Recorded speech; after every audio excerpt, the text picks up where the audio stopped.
of male genitalia, but this is a lateral view. And if you make an abstraction, and the brain makes abstractions all the time, I guess that's a very good way that it can store a whole lot of data. And if you make an abstraction of the lateral view of the male genitalia, you have a flag. Can you see that? So that when the flag is red, white, and blue, it means that a testicle produces white skin through which you can see blue veins and red arterioles. You get it? So Time magazine just proved my point, and I was thrilled because and put on the flag black, brown, and yellow. Do you understand? And I bet if I went and found that artist, he would say, no, that isn't what that is.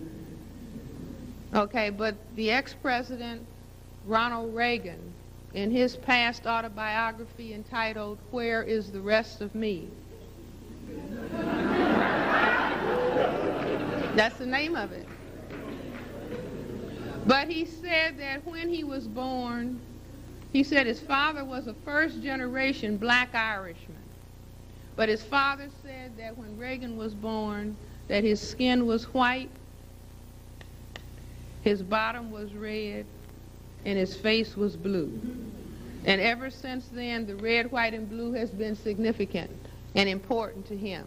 But can you see, I don't think he really understood, but he was saying that white, his father was so glad he was white, that is the significance. So all of these furor in the laws that they're trying to develop and pass about you can't desecrate the flag is a symbolic way of saying that you cannot castrate white males, which is why there was a song saying a long time ago, the old flag can never touch the ground. Because if the flag was indeed the symbol of the testicles, if a testicle touches the ground, it means that there has taken place a castration. Do you follow? Okay.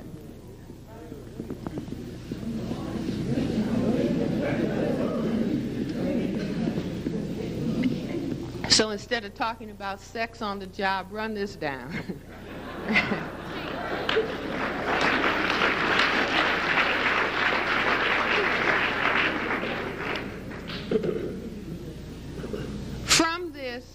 From this discussion, I understood something that was in our history. The lynching and castration of black men. And, you know, we haven't been able to talk about that out loud very much. I mean, it's still very horrible and something that is very painful. I challenge us to rise to the political occasion of being able to talk about lynching and castration and why it happened. On the black female, right? No. No. I was just playing a trick, you all. If there was concern about genetic annihilation on the part of the global as well as local white collective, then it would stand to reason that there would be a horrendous attack on the black male. Do you see? Because it is only the male that can impose the white genetic annihilation, because it's only men that can impose it, okay? So that the lynching and the castration was the expression from the white psyche, from the white male psyche specifically, but there are pictures of lynchings where you have white females and children standing around the lynched black male, you see, burning body and cheering. There are also descriptions in which the people took the genitals home. I won't say they ate them, but they took them home. Do you see? Because there are some cultures where, to this day, people go in bars and eat the testicles of bulls. Bulls balls. How many people are aware of that or know that? Okay. Now, this is supposedly a particular male delicacy. I won't say for black males, but if we understand our ancient history, Osiris, the Egyptian god that has been described as Lord of the perfect black, the symbol of Osiris was the bull. Do you see? So when people are eating bull's balls, they are trying to ingest the power of the black male. Okay?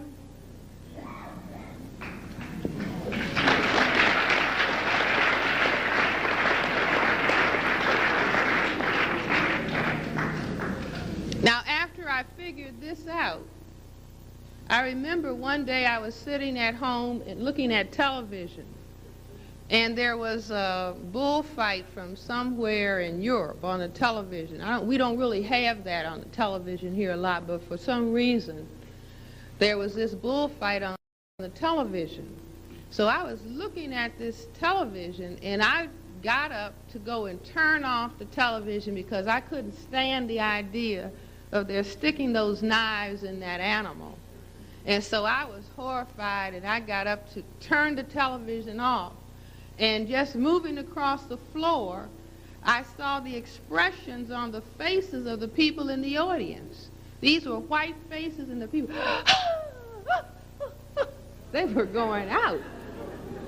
So I said, wow. Do you see? Because their reaction was quite counter to what I was feeling. And so then I said, oh, wow. These bullfights have something to do with lynching. Because the same people that cheered in the lynching were cheering and going into orgastic spasms watching this bull be killed.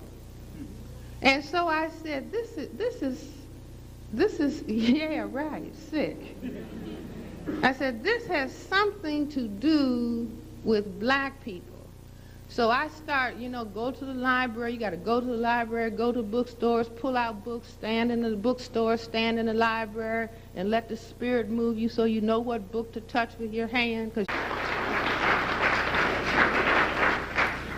So I found two books. One's very common, the Encyclopedia Britannica, and the other was Cirlo's Dictionary of Symbols. And I bought this book a long time ago and had never really looked in it. And so I just said, well, let me just look at this book.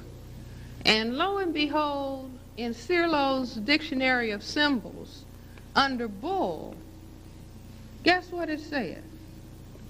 The bull is a historic symbol of the Aryan superiority over the Negro. So I had to sit down with that.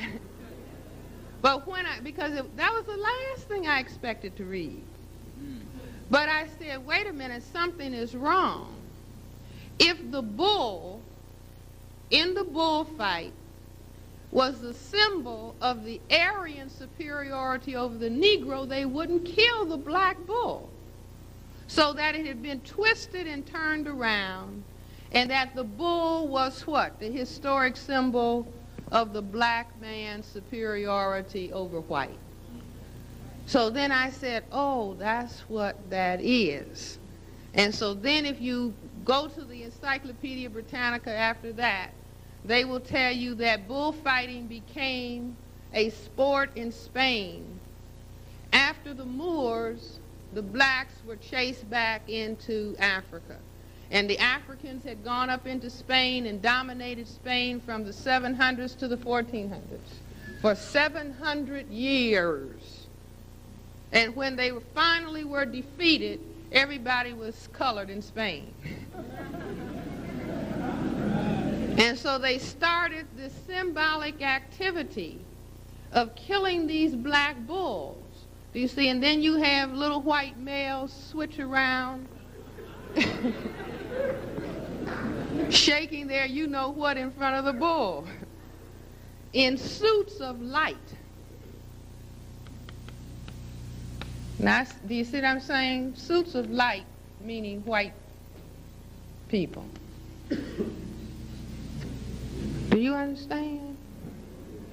And so they symbolically carry out this attack on the black male in the activity that they call entertainment of the bullfight.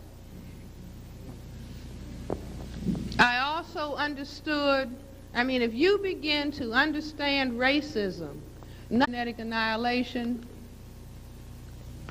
and the concern for white genetic survival, once you begin to understand this and that it is determined at conscious and subconscious levels, once you understand this, then a lot of things that you see around you every day will begin to be clear. Like I said, lynching will be clear. Eating chocolates will be clear. Is everybody into chocolates? Okay. The white supremacy, well, let me just back up and cover the tanning. Now, this is important. You see, this is important because we have been taught to what? Hate melanin. We have to be honest. We hate melanin. Nobody wants to be crystal black. Crystal black. See, start saying crystal black. Wow. That brother was crystal black. Wow, that sister, look at that crystal black. See, you're supposed to say, yeah, but I felt the vibe drop. A little bit okay for the brothers, not okay for the sisters. We're going to change that as we make this revolution. Okay.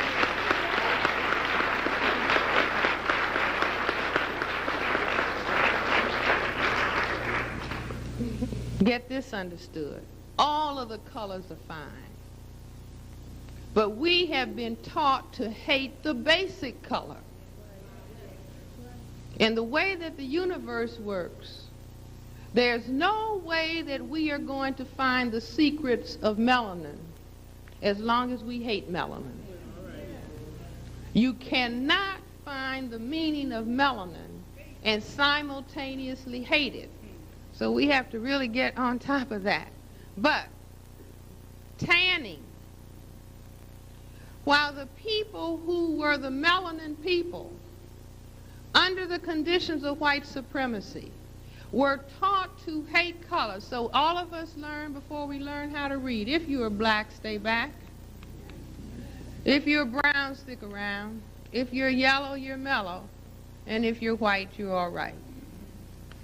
1990, they have tested black children and found that if you give a black and white doll to black children and ask which one do they want, they will select the white doll, and this is 1990. Now, don't feel bad about the children. White supremacy is just riding on.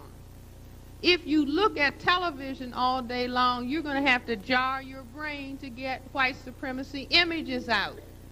Because all we see is white, white, white, white, white, white, white, white, white, white, white, white, white, white, white. And if a child watches the television and the child never sees his or her image looking intelligent, then the child doesn't want to be that which never appears on television. Do you see? Or the child doesn't want to be that silly looking person that they throw in